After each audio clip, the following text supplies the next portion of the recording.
और बड़ी खबर यह है कि जम्मू कश्मीर के वडगाम में दिल्ली के श्रद्धा हत्याकांड जैसी एक वारदात सामने आई है। एक सिरफिरे ने पहले 30 साल की महिला की बेरहमी से हत्या की, फिर शव के कई टुकड़े किए और इसके बाद शव के टुकड़ों को अलग अलग जगह पर फेंक दिया। पुलिस ने इस सनसनीखेज मामले का पर्दाफाश करते हुए शब्बीर अहमद नाम के आरोपी को गिरफ्तार कर लिया है। मृतक महिला की 5 दिन पहले गुमशुदगी की रिपोर्ट दरअसल दर्ज कराई गई थी। पुलिस ने मामले की तफ्तीश शुरू करते हुए शब्बीर नाम के आरोपी को गिरफ्तार किया है। पूछताछ करने पर आरोपी ने अपना जुर्म कबूल कर लिया। 45 साल का आरोपी शब्बीर पेशे से कारपेंटर है और ये बताया गया कि आरोपी किसी तरह महिलाओं को अपने घर लाता था, फिर रेप के बाद उनकी बेरहमी से हत्या कर दिया करता था। इस सनसनीखेज हत्या से लोगों में भारी आक्रोश है और हत्यारे को कड़ी सजा दिलाने की मांग को लेकर लोगों ने प्रदर्शन भी किया।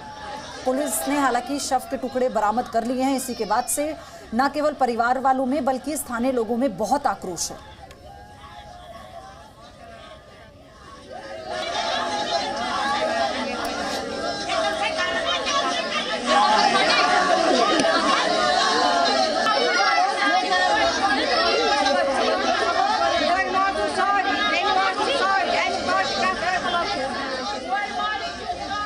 इसी कड़ी में एक सस्पेक्ट है जो शब्बीर अहमद वानी जिनका नाम है, सन ऑफ अब्दुल अजीज़ वानी, जो ओमपोरा में रहते हैं, मोहनपोरा, उनको भी लाया गया एज पर टेक्निकल एविडेंस। और हमें क्लू मिला था दैट ही में बी इन्वॉल्व।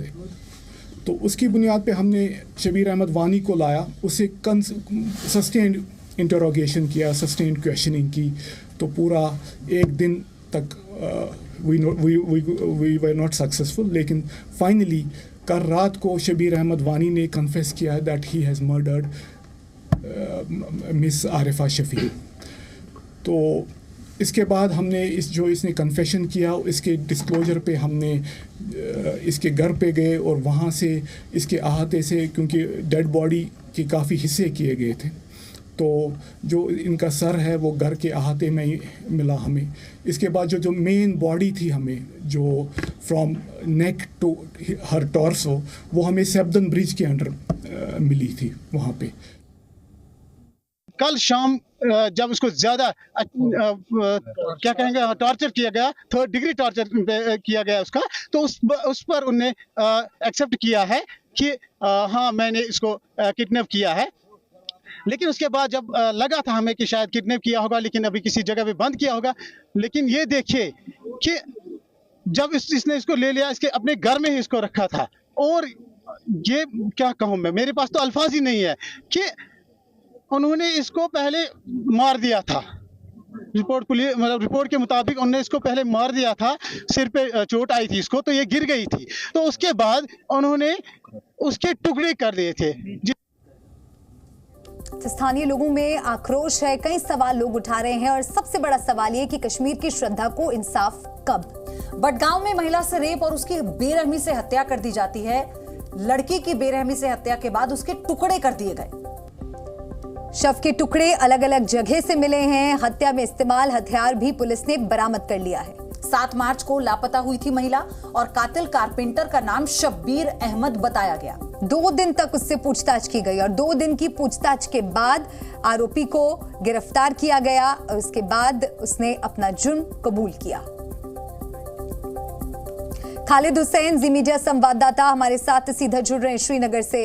खालिद, तस्वीरों में हम देख पा रहे हैं लोगों के बीच आक्रोश है। इस पूरे केस से जुड़ा जो ताजा अपडेट है, पहले आप वो दर्शकों तक पहुंचाइए। जांच कहां तक आगे बढ़ी, अब आगे किस तरह की कार्रवाई होगी?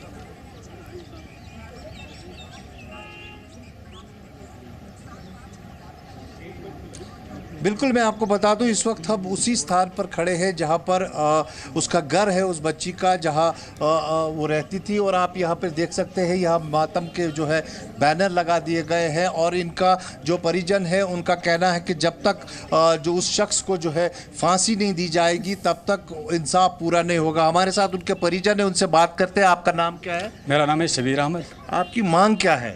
हमारी मांग ये है कि जिस तरह आप यहाँ मीडिया वाले आते हैं, हमसे रिपोर्टें लेते हैं कि हमारी मांग क्या है, बस हम सब लोगों की मांग एक ही है, चाहे जिसकी बहन हो, जिसकी बेटी हो, जो जितने भी यहाँ लोग व्यस्त हैं, बस एक ही मांग है, इसको सरेआम फांसी दे दी जाए। तब तक हमें पता चले कि फांसी लगी। इसी तरह जिस तरह आप लोग हमारे पास आते हैं ये रिपोर्टें लेने के लिए, ये लाइव करने के लिए, आपको वहाँ भी जाना है जहाँ पर इसको फांसी लग जाए। सरेआम इसको फांसी लगनी चाहिए और वो भी लाइव होना चाहिए, तब हम खुश हो जाएंगे कि ना हमें इंसाफ मिल गया। जब तक उसकी फांसी लाइव नहीं हो जाएगी। आप बताएं कितना दुख हुआ आपको? काफ़ी दुख हो, ये तो हमारी ज़िंदगी में और हमारी तवारीख में पहले ऐसा ही वाक़ा हो गया। ये ऐसा कोई वाक़ा नहीं आया हमारे सामने आज तक, न तवारीख में मिलता है न किसी जगह मिलता है कि ऐसा कत्ल, बेदर्दाना कत्ल, टुकड़े टुकड़े करना, ऐसे जैसे लकड़ी उसको फाड़नी थी, बुखारी में जलानी थी, क्या किया है? कहाँ ऐसा वाक़ा कभी नहीं। अगर हो गया है कोई वाक़ा तो इत्तेफाकन हो गया, ऐसा नहीं हुआ है, तो उस पर कोई हमारा अफसोस नहीं है। इस पर हमें काफ़ी अफसोस है कि जो ये वाक़ा हुआ इस पर हमें काफ़ी अफसोस है।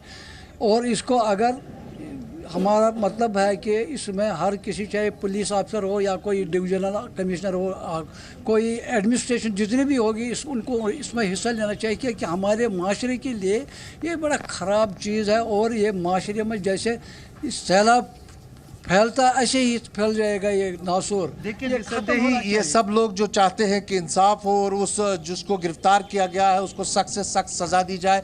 मैं आपको बता दूं, मैं सुबह से यहाँ पे हूँ, लेकिन सुबह से यहाँ पर मातम का माहौल है, हर तरफ चीख पुकार है। उसकी माँ, उसकी बहन कई बार बेहोश हुई है, उसको जो है हॉस्पिटल भी लेना पड़ा, दवाई देनी पड़ी। इसके अलावा जो लगातार मांग ये गाँव वाले कर रहे हैं, पूरे कश्मीर को झंझोड़ के रख दिया है, क्योंकि पहली तरह का अपनी तरह का पहला मामला है इस तरह का कत्ल। जिस तरह से निर्मम हत्या की गई है, इसने बिल्कुल महिलाओं की सुरक्षा को लेकर फिर सवाल उठा दिया है। और अपने आप में पहला मामला हमने देखा है घाटी से जो सामने आया है। लोगों में गुस्सा स्वाभाविक है। परिवार वालों का जो इस वक्त हाल है उसका अंदाजा ही लगाया जा सकता है, क्योंकि माँ पर क्या बीत रही होगी, परिवार के बाकी सदस्यों पर क्या बीत रही होगी। आप देखिए इन तस्वीरों के जरिए कि लोगों का एक तरफ प्रदर्शन, बहुत गुस्सा है लोगों के अंदर और फांसी की मांग की जा रही है। परिवार वालों ने भी साफ तौर पर कहा कि फांसी से कम में कुछ नहीं। हत्या के खिलाफ जो आक्रोश है वो इन तस्वीरों से आप समझ पाएंगे। जी न्यूज़।